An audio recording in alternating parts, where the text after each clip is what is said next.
Hello everyone, this is me Richmond. I got some additional information on this video.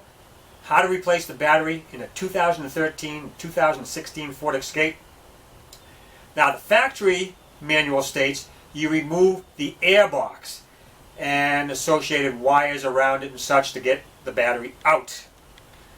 Now this is an alternate method, removing the cowl.